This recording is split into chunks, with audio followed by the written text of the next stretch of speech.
कि अब न चिड़ैया उड़ी बाजू रे वाला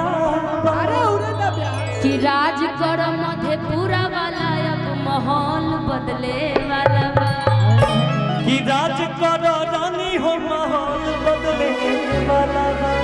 चलिए माहौल तो बदल ही रहा है धीरे धीरे। वाह यही लेके आए लड़की को। वाह क्या बात है भाई बहुत बहुत धन्यवाद। आइए बंटी बबली क्या देख रहे हैं कि नजर न के करो लग जाए हुस्न के कोठी में कि एगो नेमुआ एगो निमुआ तू चाँद को मिर्ची लटकाला चोटी कि नजरों न के करो लग जाए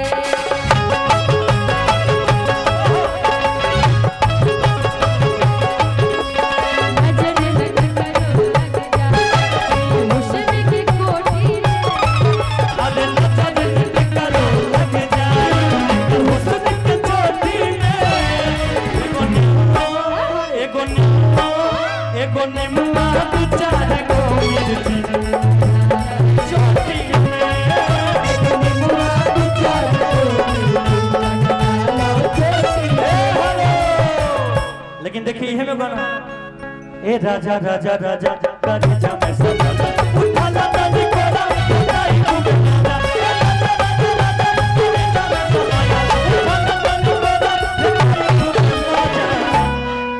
कि बहिया कसी पे सैया म्यूजिक मारला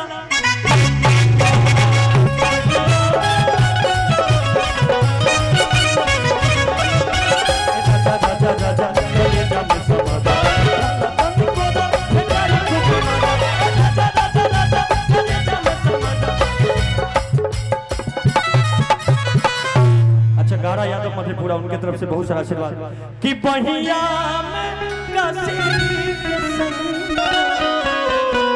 हाय दैया मार डाला रे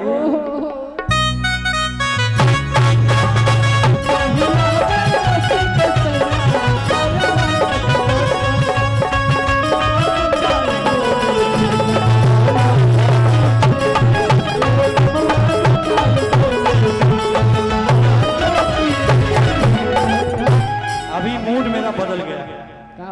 अब आप कुछ सुनाइए हम गा दिए इन दोनों को देखकर आप कुछ सुना दीजिए थोड़ा सा। मूड बदल गया मूड कि आयु बदल छौगे ठुमका लगावे दे